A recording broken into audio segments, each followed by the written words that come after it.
ஆன்மீக நண்பர்களுக்கு அன்பான வணக்கம்.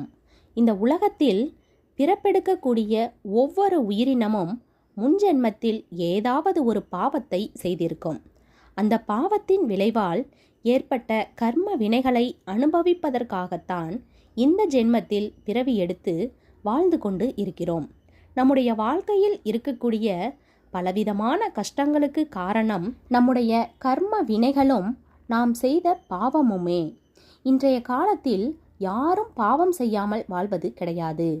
தெரிந்தோ தெரியாமலோ பலவிதமான பாவங்களை செய்து கொண்டுதான் இருக்கிறோம்.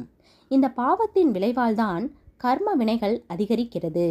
அந்த கர்ம வினைகளால் தான் நாம் மறுஜென்மம் என்ற ஒன்றை எடுத்து அதில் படாத பாடு படுவோம்.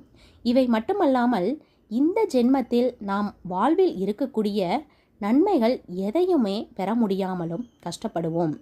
அப்படிப்பட்ட கர்ம வினைகளையும் பாவத்தையும் தீர்ப்பதற்கு செய்ய வேண்டிய ஒரு பரிகாரத்தை பற்றி தான் இந்த ஆன்மீகம் குறித்த பதிவில் நாம் பார்க்க போகிறோம். வீடியோக்குள்ளே போகிறதுக்கு முன்னாடி நம்ம சேனலை இப்போ தான் ஃபஸ்ட் டைம் பார்க்குறீங்கன்னா சப்ஸ்கிரைப் பண்ணிட்டு பாருங்கள். பலரும் இறை வழிபாட்டில் ஈடுபடும் பொழுது அறிந்தோ அறியாமலோ செய்த பாவங்கள் அனைத்தும் நீங்க வேண்டும் என்றுதான் வழிபாடு செய்வார்கள். வழிபாடு செய்வதால் மட்டும் பாவங்கள் என்பது நீங்காது. ஒரு தராசில் ஒரு பக்கம் பாவங்களை வைத்துவிட்டு மறுபக்கத்தில் எதையும் வைக்காமல் இருந்தால் பாவமே அதிகமாக இருக்கும். அதனால் பாவத்தை நீக்குவதற்கு நம்மால் இயன்ற தான தர்மங்களை செய்ய வேண்டும். அதிலும் குறிப்பாக அன்னதானம் செய்வது என்பது மிகவும் சிறப்பு. அன்னதானம் செய்வதில் கூட சில சூட்சமங்கள் இருக்கிறது. நன்றாக 3 வேளையும் உணவு கிடைக்கும் என்பவர்களுக்கு அன்னதானம் செய்வதை விட ஒரு வேளை சாப்பாட்டிற்கு கூட வழியில்லாமல் இருக்கக்கூடியவர்களுக்கு அன்னதானம் செய்தால் அதன் பலன் அதிகமாகவே இருக்கும். அதேபோல் எந்த நாளில் செய்கிறோம், எதை தானமாக தருகிறோம் என்பதை பொறுத்தும் தான தர்மத்தின் பலன் என்பது மாறுபடும்.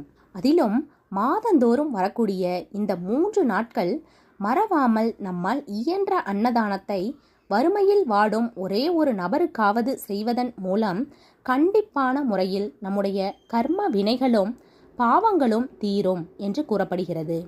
அந்த நாட்கள்தான் அமாவாசை, வளர்பிறை நவமி மற்றும் வளர்பிறை அஷ்டமி.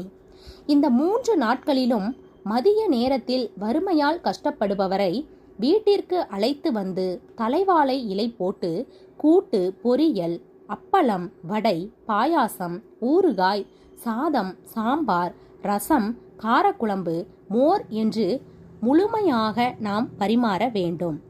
எந்த ஒரு பொருளை நாம் பிறருக்கு தந்தாலும் போதும் என்று கூறாமல் வாங்கிக் கொண்டே இருக்கும் உலகம் இது. ஆனால் சாப்பாட்டை மட்டும்தான் போதும், வயிறு நிறைந்து விட்டது என்று கூறுவார்கள்.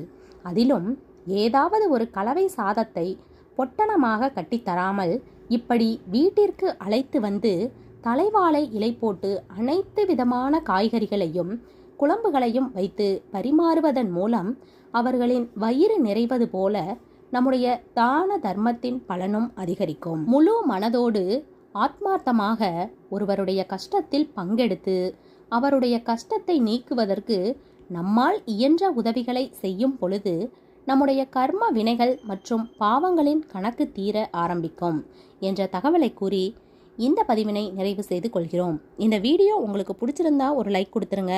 பயனுள்ளதாக இருந்தால் உங்கள் ஃப்ரெண்ட்ஸ் அண்ட் ஃபேமிலிக்கும் ஷேர் பண்ணுங்கள்.